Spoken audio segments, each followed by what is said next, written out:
مولانا عبدالحکیم اسحاق کے بیانات کے لیے حکیم اسحاق آفیشل کو سبسکرائب کریں۔ مولانا عبدالحکیم اسحاق۔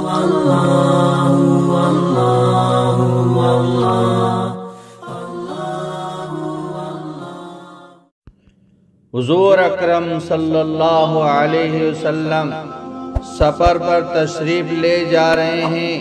راستے میں ایک بدو سے گھوڑے کا سودا طے ہوا، قیمت طے ہوئی۔ انہوں نے کہا کہ مدینے میں جا کے روپے دوں گا۔ اس نے کہا ٹھیک ہے۔ آگے چل دیے۔ پیچھے صحابہ رضی اللہ تعالی عنہ اجمعین آگے مل گئے۔ اب صحابہ رضی اللہ تعالی عنہ کو پتہ نہیں کہ حضور اکرم صلی اللہ علیہ وسلم نے گھوڑے کا سودا کر لیا ہے۔ صحابہ رضی اللہ تعالی عنہ اجمعین نے دیکھا کہ گھوڑا کھڑا ہے۔ انہوں نے کہا کہ ہمیں یہ گھوڑا خریدنا ہے، ہم تمہیں اتنے روپے دے دیتے ہیں، اور یہ حضور اکرم صلی اللہ علیہ وسلم کی قیمت سے زیادہ قیمت بتائی۔ تو اب اس بدو کی نیت بدل گئی۔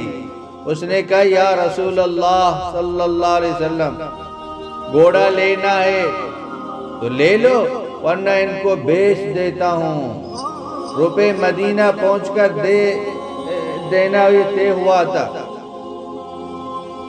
حضور اکرم صلی اللہ علیہ وسلم نے فرماش بدو نے کہا کہ معاہدہ نہیں لینا ہے تو پیسہ دے دو، ورنہ میں آگے بیچ دیتا ہوں۔ آپ کے پاس گواہ کون ہے؟ معاہدہ اس طرح طے ہوا تھا۔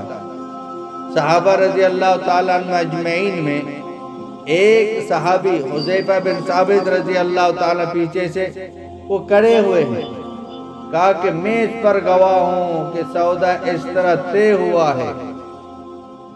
حضور اکرم صلی اللہ علیہ وسلم نے فرمایا تو کس طرح گواہی دیتا ہے، تو یہاں تھا ہی نہیں۔ صحابی نے کہا یا رسول اللہ صلی اللہ علیہ وسلم، جب آپ آسمان کی خبریں دیتے ہیں تو ہم ان کو سچ اور درست مانتے ہیں، تو آپ گھوڑے کی خبریں دیں تو ہم اس کو کیسے سچ نہ مانیں؟ یہ تو نہیں ہو سکتا، آپ نے ایسے ہی کہا جو آپ کہہ رہے ہیں، چاہے میں تھا یا نہیں تھا۔ حضور اکرم صلی اللہ علیہ وسلم نے حضرت حذیفہ کی گواہی کو 2 گواہ کے برابر کر دیا۔ ساری دنیا میں ان کی گواہی 2 گواہ کے برابر جو قرار دی جاتی ہے۔ صحابہ کرام ایسے ماننے والے تھے، اللہ کے نبی کی باتوں کو سچ ماننے والے تھے، یقین کرنے والے تھے۔ عمر بن جموح کو شروع میں اسلام پر سراسر نہیں تھا، بیٹا مسلمان ہو گیا۔ اس نے کہا میں اپنے بتوں کو نہیں چھوڑ سکتا۔ بیٹا رات کو آیا، بتوں کو اٹھا کر باہر کچرے میں ڈال دیا۔ صبح جب اٹھے دیکھا تو خدا غائب ہے، ادھر ادھر دیکھا تلاش میں، باہر نکل گیا تو دیکھتا کہ ان کا خدا کوڑے کے وہ ڈھیر میں پڑا ہوا ہے۔ ہائے میرے خدا، تیرے ساتھ کس نے یہ سلوک کیا؟ اگر مجھے پتہ چل جائے تو اس کی گردن اڑا دوں گا۔ اٹھا کر لائے، نہلایا، دھولا کر پھر گھر میں رکھ کر عبادت شروع کر دی۔ اگلی رات بیٹے نے پھر اٹھا کر باہر پھینک دیا۔ صبح ہوئی تو خدا پھر غائب۔ کئی دفعہ ایسا ہوا، ایک دن کہنے لگے ہائے میرے رب، میں بوڑھا ہو گیا ہوں، تیرے پہرے نہیں دے سکتا، لہذا تلوار تیرے پاس رکھ لیتا ہوں، جو آئے گا خود اس سے نمٹ لینا۔ اپنی تلوار اپنے خدا کے سامنے رکھ دی، خود جا کے سو گیا۔ یہ 70 سال کا بوڑھا تھا۔ جب بیٹے نے رات کو آ کر دیکھا تو تلوار ساتھ پڑی ہوئی ہے۔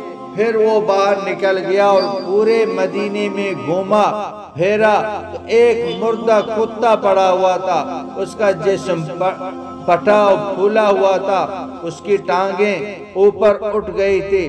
اس کو اٹھا کر گھر میں لایا، اس کی ٹانگیں بت کی ٹانگوں کے ساتھ باندھ کر پھر باہر پھینک دیا۔ جب صبح اٹھے تو خدا غائب، تلوار پڑی ہوئی ہے۔ ہائے افسوس، بیڑا غرق ہو جائے، کون میرے خدا کی توہین کرتا ہے۔ باہر پھرتے پھرتے دیکھا تو کتے کے ساتھ ٹھانگیں باندھی پڑی ہوئی ہیں۔ ارے تیری عقل پر تک ہو، اگر یہ خدا ہوتا تو کتے کے ساتھ ٹانگیں نہ باندھتا۔ پھر اسلام پر صدر ہوا۔ اس حالت میں 70 سال گزر گئے اور کلمہ پڑھ کے نبی علیہ السلام کے نبی پاک صلی اللہ علیہ وسلم کے ساتھ صرف 1 سال گزرا۔ اب احد کا موقع آ گیا۔ یہ ایک ٹانگ سے معذور ہیں اور کہتے ہیں میں بھی چلوں گا، شہید ہو جاؤں گا۔ بیٹوں نے منع کر دیا اس طرح جھگڑا نہ کرنا۔ تو مقدمہ مسجد نبوی میں حضور صلی اللہ علیہ وسلم کی خدمت میں پیش ہوا۔ حضور اکرم صلی اللہ علیہ وسلم نے فرمایا آپ معذور ہیں، آپ پر جہاد فرض نہیں ہے۔ تو کہنے لگے یا رسول اللہ صلی اللہ علیہ وسلم، میرا دل چاہتا ہے کہ میں اس لنگڑے پاؤں کے ساتھ جنت میں چلوں۔ آپ علیہ السلام نے فرمایا یا اس کو جانے دو یا اس کو روکو، اس کو جانے دو، یہ شوقین ہے۔ 70 سال کا کافر کو 1 سال نبی کی غلامی نے کہاں تک پہنچایا۔ احد کی جنگ میں شہید ہو گئے۔